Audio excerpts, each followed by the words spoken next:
Hello, hello, and welcome to the podcast. My name is David. And I'm Emily. We are so excited you've decided to spend some time with us and improve your English skills today. We are, and we have a topic that is incredibly useful. It's a situation that almost everyone will experience at some point. We're talking about finding a mistake on a bill. That's right. Now, here is a surprising fact. Some studies show that a huge percentage of bills, especially medical bills, can have errors. Now, we are not talking about medical bills today, but it shows that mistakes happen all the time. Exactly. Mistakes happen on phone bills, internet bills, and subscription services. So, knowing what to do and what to say in English is a real life skill. It can save you money and also make you feel so much more confident. When you solve a problem like this in a new language, you feel like a superhero. You really do.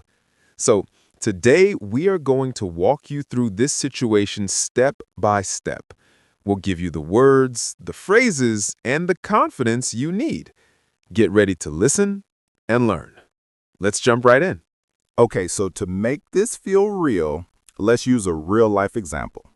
This one actually happened to me, David, a few months ago with a streaming service.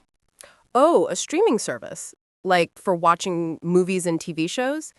That is a very common type of bill for people to have these days. It is. I had a subscription, but I decided to cancel it because I wasn't using it very much. I went online, I followed the steps, and I canceled it. Simple. Okay, so you canceled your subscription. A subscription is when you pay money every month or every year to use a service. And to cancel means to stop it. Precisely. But the next month, I was checking my bank statement and I saw a charge for $14.99 from that same company. They charged me for a service I had already canceled. Oh no, that is so frustrating. You did the right thing by canceling, but their system made a mistake. This is a very common type of billing error. It is.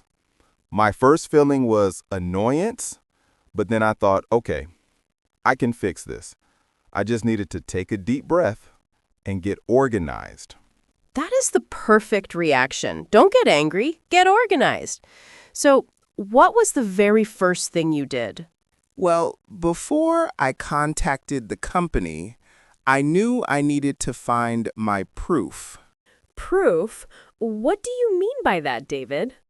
Proof is evidence. It's something that shows you are right. When I canceled the subscription online, the company sent me a confirmation email. Ah, the confirmation email. That email is so important. A confirmation email is the message a company sends to say, "We received your request," or "Your cancellation is complete." Exactly. That email was my proof. It had the date I canceled and a confirmation number. I went into my email inbox and I searched for the company's name. And did you find it? I did. It was there. I saved it in a special folder. This is a huge tip for everyone listening. Always save your confirmation emails. Whether you buy something, change something, or cancel something, keep that email. That is such a fantastic piece of advice. That email is your power. It changes the conversation from, "I think I canceled," to, "I have proof that I canceled on this date." It makes all the difference.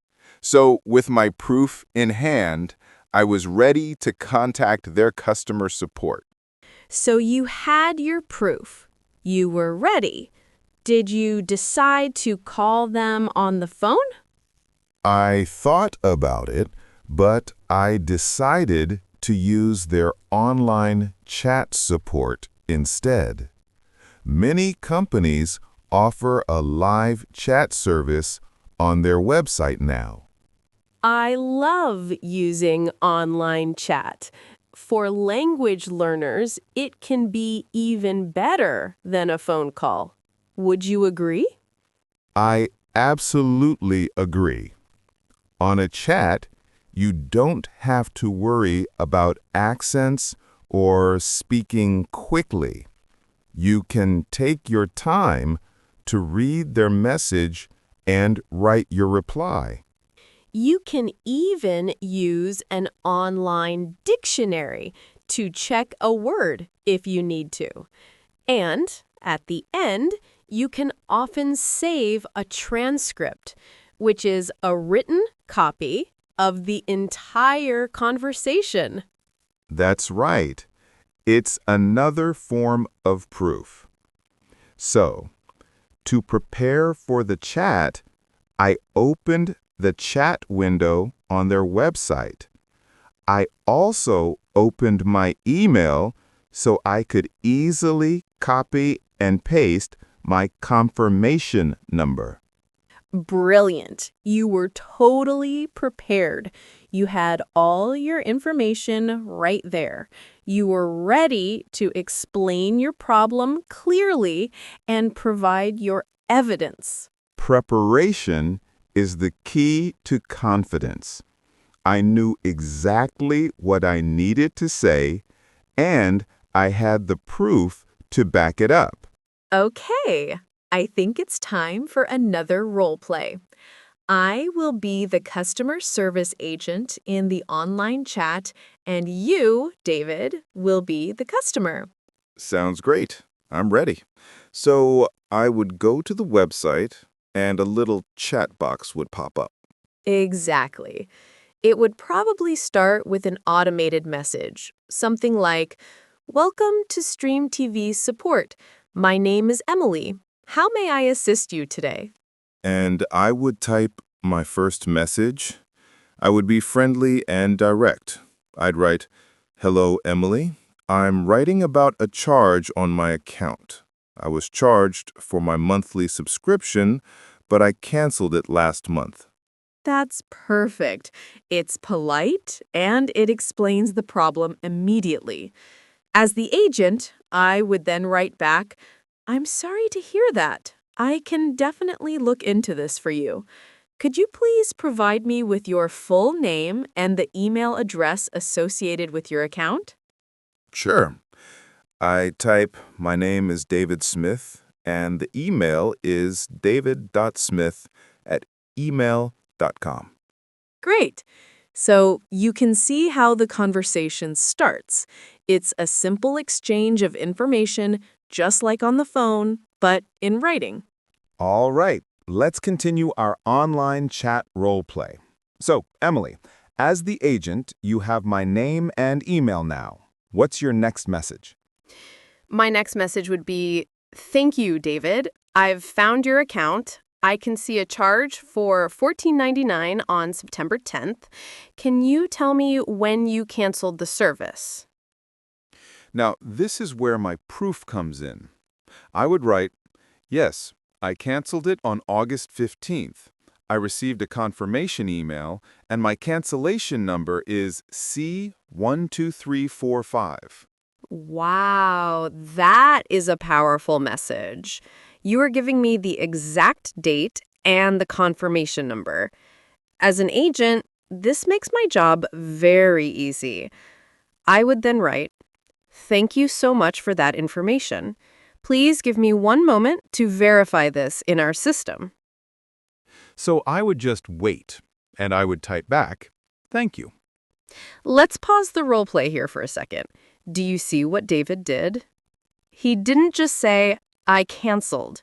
He gave specific, factual information. This is what helps solve the problem quickly. And being polite, even in a chat, is so important. Simple words like please and thank you make the interaction much more pleasant for everyone. Okay, the role play continues. I am the agent, and I have just checked the system with the information David gave me. I would come back and type my next message. And I am waiting to hear the good news. I would write, "Okay, David. Thank you for your patience. I have confirmed that you did cancel your account on August 15th. The charge on September 10th was a mistake in our billing system. I sincerely apologize for our error. That's exactly what I want to hear. I would reply, "Thank you for confirming that.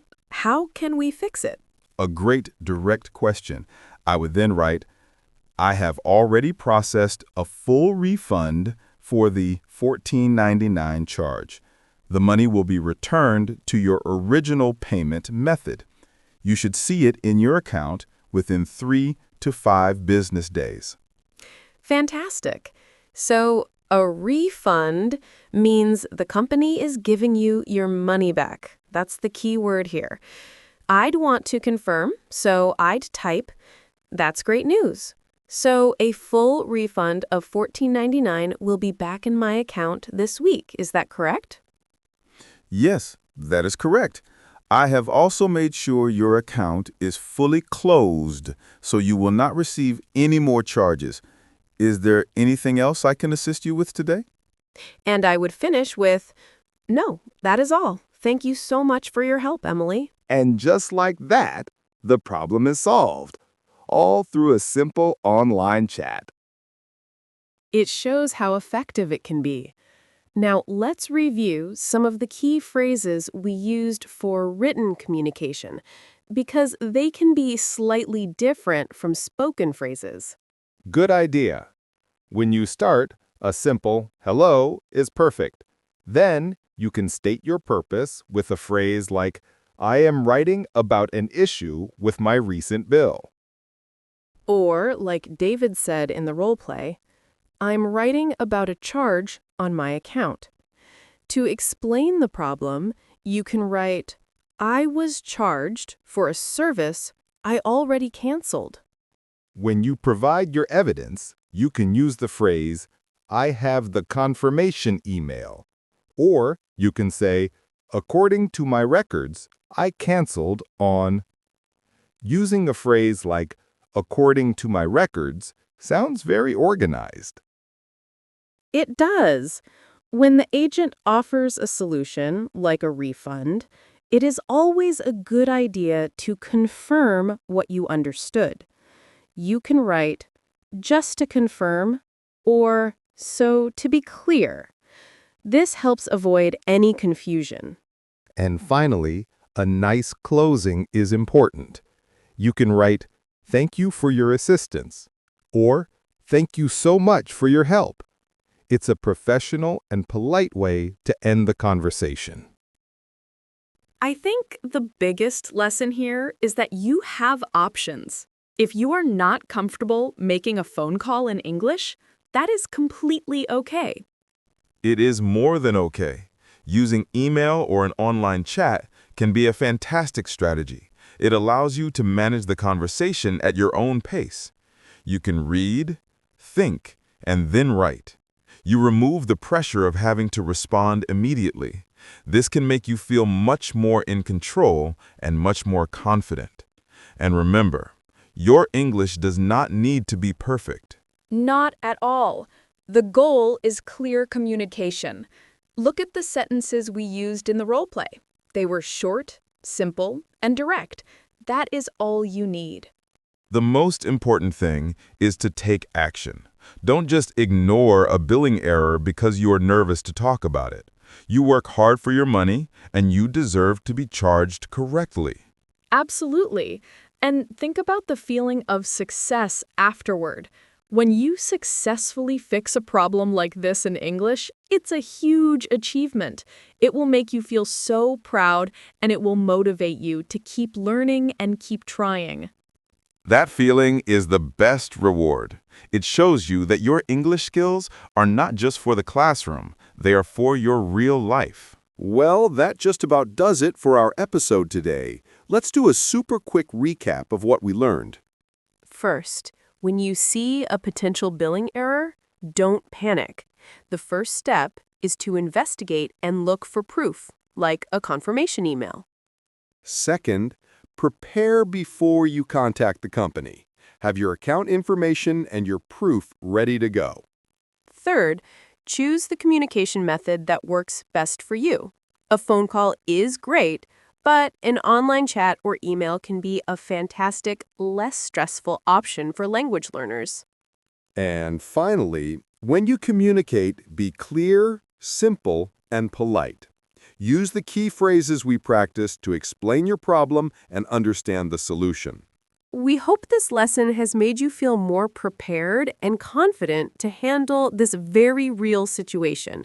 You have the skills to do it. We believe in you. We sure do. Thank you for listening and for making English practice a part of your day. Your dedication is amazing. Keep up the incredible work, and be sure to join us next time for another practical English lesson. Until then, take care and have a great week. Goodbye. Bye, everyone.